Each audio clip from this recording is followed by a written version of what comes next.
We are in Genesis chapter 36 through 39. Now this is the history of the descendants of Esau. This is Edom. Esau took his wives from the women of Canaan. Adah, daughter of Elon the Hittite, and Ahoolabama, daughter of Anah, the son of Zibeon the Hivite, and Basemath, Ishmael's daughter, sister of Nebaioth. Adah bore to Esau Eliphaz. Basemath bore Reuel. Gotta turn my page here.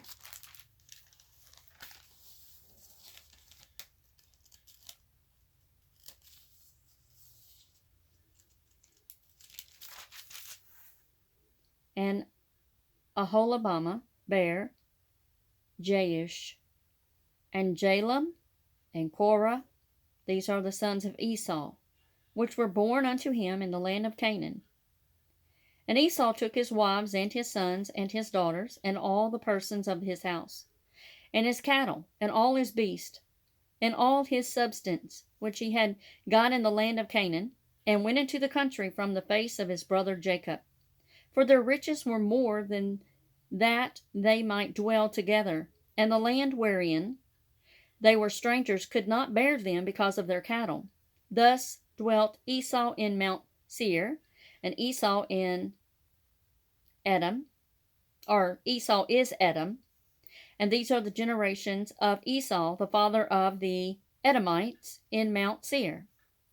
These are the names of Esau's sons: Eliphaz, the son of Adah, the wife of Esau; Reuel, the son of Basemath, or Bashmath, the wife of Esau. And the sons of Eliphaz were Taman, Omar, Zepho, and Gatam, and Kenaz. And Timnah was concubine to Eliphaz, Esau's son, and she bare to Eliphaz Amalek. These were the sons of Adah, Esau's wife. And these are the sons of Reuel: Nahath, and Zerah, Shema, and Mizah. These were the sons of Bashmath, Esau's wife.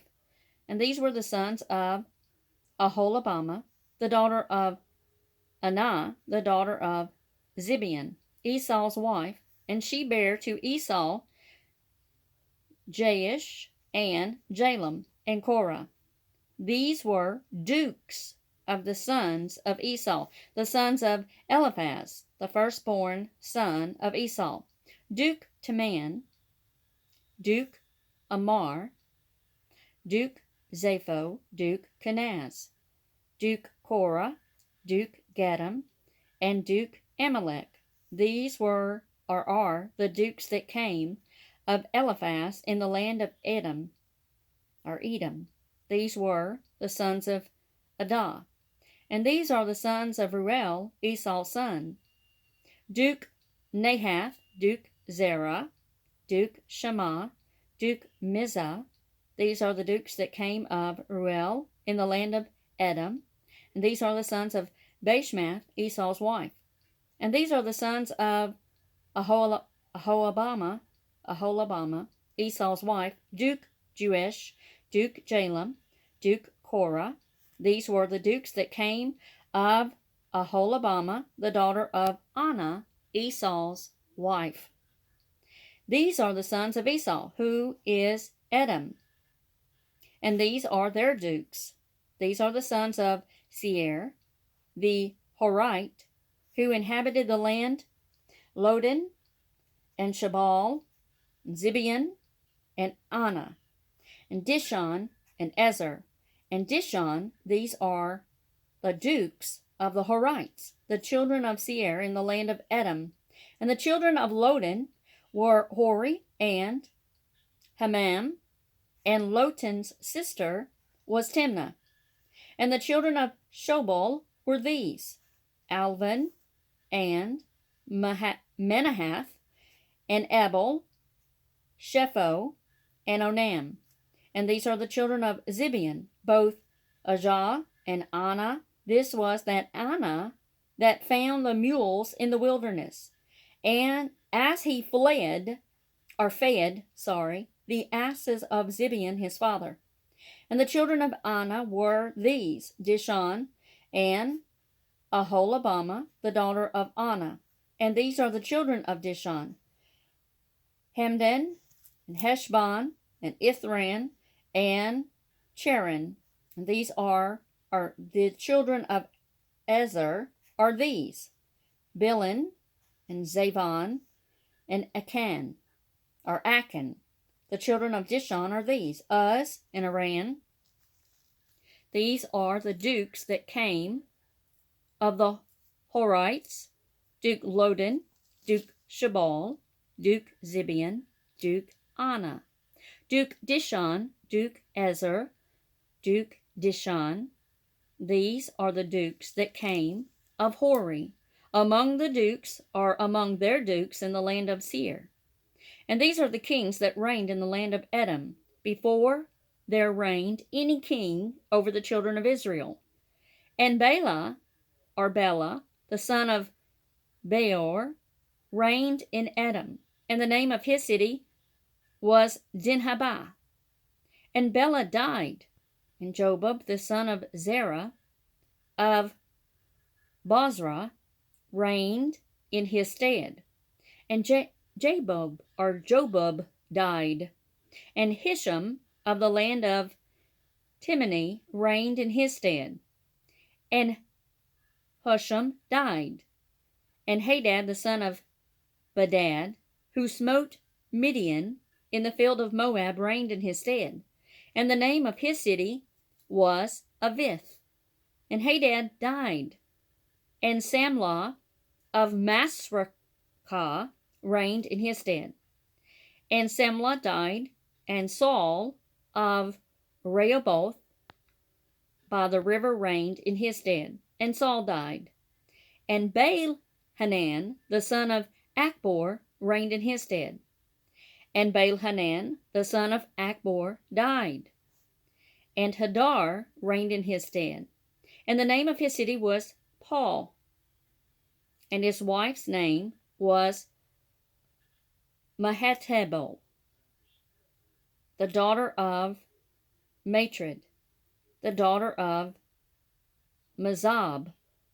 And these are the names of the dukes that came of Esau according to their families, after their places by their names: Duke Timnah, Duke Alva, Duke Japheth, Duke Aholibamah, Duke Elah, Duke Canaan, Duke Kenaz, Duke Teman, and Duke Mipzar, Duke Magdiel, Duke Aram. These be the dukes of Edom according to their habitations in the land of their possession. He is Esau, the father of the Edomites. Chapter 37 is about Joseph's dream. And Jacob dwelt in the land wherein his father was a stranger, in the land of Canaan. These are the generations of Jacob.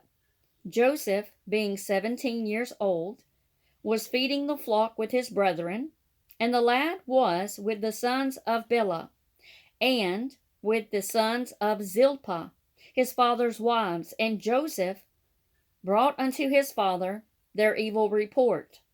Now Israel loved Joseph more than all his children, because he was the son of his old age, and he made him a coat of many colors. And when his brethren saw that their father loved him more than all his brethren, they hated him, and could not speak peaceably unto him. And Joseph dreamed a dream, and he told it his brethren, and they hated him yet the more. And he said unto them, Hear, I pray you, this dream which I have dreamed.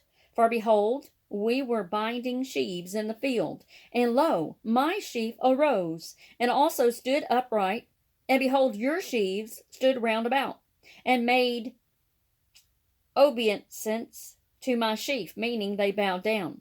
And his brethren said to him, Shalt thou indeed reign over us, or shalt thou indeed have dominion over us? And they hated him yet the more for his dreams and for his words. And he dreamed yet another dream, and told it his brethren, and said, Behold, I have dreamed a dream more, and behold, the sun and the moon and the 11 stars made obeisance to me. And he told it to his father and to his brethren, and his father rebuked him, and said unto him, What is this dream that thou hast dreamed? Shall I and thy mother and thy brethren indeed come to bow down ourselves to thee and to the earth? And his brethren envied him, but his father observed the saying. And his brethren went to feed their father's flock in Shechem. And Israel said unto Joseph, Do not their brethren feed the flock in Shechem? Come, and I will send thee unto them. And he said to him, Here I am, or here am I. And he said to him, Go, I pray thee, see whether it be well with thy brethren, and well with the flock, and bring me word again. So he sent him out to the vale of Hebron, and he came to Shechem. And a certain man found him, and behold, he was wandering in the field. And the man asked him, saying, What seekest thou? And he said, I seek my brethren. Tell me, I pray thee, where they feed their flocks. And the man said, They are departed hence, for I heard them say, Let us go to Dothan. And Joseph went after his brethren, and found them in Dothan. And when they saw him afar off, even before he came near unto them, they conspired against him to slay him. And they said one to another, Behold, this dreamer cometh. Come now, therefore, and let us slay him, and cast him into some pit. And we will say, Some evil beast hath devoured him, and we shall see what will become of his dreams. And Reuben heard it, and he delivered him out of their hands, and said, Let us not kill him. And Reuben said unto them, Shed no blood, but cast him into this pit that is in the wilderness, and lay no hand upon him, that he might rid him out of their hands, to deliver him to his father again. And it came to pass, when Joseph was come unto his brethren, that they stripped Joseph out of his coat of many colors that was on him. And they took him and cast him into a pit, and the pit was empty. There was no water in it. And they sat down to eat bread, and they lifted up their eyes and looked, and behold, a company of Ishmaelites came from Gilead with their camels, bearing spicery and balm and myrrh, going to carry it down to Egypt. And Judah said unto his brethren, What profit is it if we slay our brother and conceal his blood? Come and let us sell him to the Ishmaelites, and let not our hands be upon him, for he is our brother and our flesh. And his brethren were content. Then there passed by Midianites, merchantmen, and they drew and lifted up Joseph out of the pit, and sold Joseph to the Ishmaelites for 20 pieces of silver. And they brought Joseph into Egypt. And Reuben returned unto the pit, and behold, Joseph was not in it, the pit, and he rent his clothes. And he returned unto his brethren, and said, The child is not, and I, whither shall I go? And they took Joseph's coat, and killed a kid of the goat, and dipped the coat in the blood. And they sent the coat of many colors, and they brought it to their father, and said, This have we found. Know now whether it be thy son's coat or no. And he knew it, and said, It is my son's coat. An evil beast hath devoured him. Joseph is without doubt rent in pieces. And Jacob rent his clothes, and put sackcloth upon his loins, and mourned for his son for many days. And Jacob rent his clothes. And all his sons and all his daughters rose up to comfort him, but he refused to be comforted. And he said, For I will go down into the grave unto my son, mourning. Thus his father wept for him. And the Midianites sold him into Egypt unto Potiphar, an officer of Pharaoh's, and captain of the guard. chapter 38 of Genesis. This is Judah and Tamar. And it came to pass at that time that Judah went down from his brethren and turned in to a certain Adulamite, whose name was Horah. And Judah saw there was a daughter of a certain Canaanite, whose name was Shua. And he took her, and went in unto her. And she conceived and bare a son. And he called his name And she conceived again, and bare a son. And she called his name Onan. And she yet again conceived, and bare a son, and called his name Shelah. And he was at Chezib when she bare him. And Judah took a wife of his firstborn, whose name was Tamar. And Judah's firstborn, was wicked in the sight of the Lord, and the Lord slew him. And Judah said unto Onan, Go unto thy brother's wife, and marry her, and raise up seed to thy brother. And Onan knew that the seed should not be his. And it came to pass, when he went in unto his brother's wife, that he spilled it on the ground, lest that he should give seed to his brother. And the thing which he did displeased the Lord, wherefore he slew him also. Then said Judah to Tamar's daughter-in-law, Remain a widow at thy father's house, till Shelah my son be grown. For he said, Lest peradventure he die also, and as his brethren did. And Tamar went and dwelt in her father's house. And in the process of time the daughter of Shua, Judah's wife, died. And Judah was comforted, and went up unto his sheep shearers to Timnath, he and his friend Horah the Adulamite. And it was told Tamar, saying, Behold, thy father-in-law goeth up to Timnath to shear his sheep. And she put her widow's garments off from her, and covered her with a veil, and wrapped herself, and sat in an open place, which is by the way of Timnath, for she saw that Shelah was grown, and she was not given unto him to wife. When Judah saw her, he thought her to be a harlot, because she had covered her face. And he turned unto her by the way, and said, Go to, I pray thee, let me come in unto thee. For he knew not that she was his daughter-in-law. And she said, What wilt thou give me, that thou mayest come in unto me?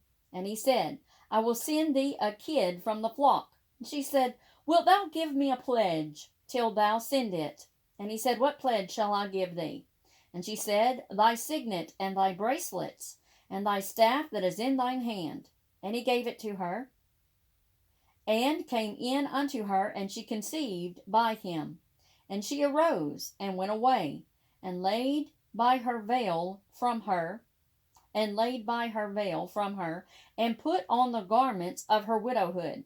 And Judah sent the kid by the hand of his friend, the Adulamite, to receive his pledge from the woman's hand, but he found her not. Then he asked the men of that place, saying, Where is the harlot that was openly by the wayside? And they said, There is no harlot in this place. And he returned to Judah and said, I cannot find her. And also the men of the place said that there was no harlot in this place. And Judah said, Let her take it to her, lest we be shamed. Behold, I sent this kid, and thou hast not found her. And it came to pass about 3 months after, that it was told Judah, saying, Tamar, thy daughter-in-law, hath played the harlot, and also, behold, she is with child by whoredom. And Judah said, Bring her forth, and let her be burnt. When she was brought forth, she sent to her father-in-law, saying, By the men whose these are, am I with child? And she said, Discern, I pray thee, whose are these, the signet, and the bracelets, and staff? And Judah acknowledged them, and said, She hath been more righteous than I, because that I gave her not to Shelah my son. And he knew her again no more. And it came to pass in the time of her travail, that behold, twins were in her womb. And it came to pass, when she travailed, that the one put out his hand, and the midwife took and bound upon his hand a scarlet thread, saying, This came out first. And it came to pass, as he drew back his hand, that, behold, his brother came out. And she said, How hast thou broken forth? This breach be upon thee. Therefore his name was called Pharez. And afterward came out his brother, that had the scarlet thread upon his hand, and his name was called Zerah. Chapter 39, Genesis. Joseph and Potiphar's wife. Joseph was brought down to Egypt, and Potiphar, an officer of Pharaoh, captain of the guard, an Egyptian, bought him of the hands of the Ishmaelites, which had brought him down thither. And the Lord was with Joseph, and he was a prosperous man. And he was in the house of his master the Egyptian. And his master saw that the Lord was with him, and that the Lord made all that he did to prosper in his hand. And Joseph found grace in his sight, and he served him. And he made him overseer over his house, and all that he had he put into his hand. And it came to pass, from the time that he made him overseer in his house, and over all that he had, that the Lord blessed the Egyptian's house for Joseph's sake. And the blessing of the Lord was upon all that he had in the house, and in the field. And he left all that he had in Joseph's hand. And he knew not aught he had, save the bread which he did eat. And Joseph was a goodly person, and well favored. And it came to pass after these things, that his master's wife cast her eyes upon Joseph. And she said, Lie with me. But he refused, and said unto his master's wife, Behold, my master wotteth not what is with me in the house, and he hath committed all that he hath to my hand. There is none greater in this house than I, neither hath he kept back anything from me but thee, because thou art his wife. How then can I do this great wickedness and sin against God? And it came to pass, as she spake to Joseph day by day, that he hearkened not unto her, to lie by her, or to be with her. And it came to pass about this time that Joseph went into the house to do his business, and there was none of the men of the house there within. And she caught him by his garment, saying, Lie with me. And he left his garment in her hand, and fled, and got him out. And it came to pass, when she saw that he had left his garment in her hand, and was fled forth, that she called unto the men of her house, and spake unto them, saying, See, he hath brought in an Hebrew unto us to mock us. He came in unto me to lie with me, and I cried with a loud voice. And it came to pass, when he heard that I lifted up my voice and cried, that he left his garment with me, and fled, and got him out. And she laid up his garment by her until his Lord came home. And she spake unto him according to these words, saying, The Hebrew servant which thou hast brought unto us came in unto me to mock me. And it came to pass, as I lifted up my voice and cried, that he left his garment with me, and fled out. And it came to pass, when his master heard the words of his wife, which she spake unto him, saying, After this manner did thy servant to me, that his wrath was kindled. And Joseph master took him, and put him into prison, a place where the king's prisoners were bound. And he was there in the prison. But the Lord was with Joseph, and showed him mercy, and gave him favor in the sight of the keeper of the prison. And the keeper of the prison committed to Joseph's hand all the prisoners that were in the prison. And whatsoever they did there, he was the doer of it. The keeper of the prison looked not to anything that was under his hand, because the Lord was with him, and that which he did, the Lord made it to prosper.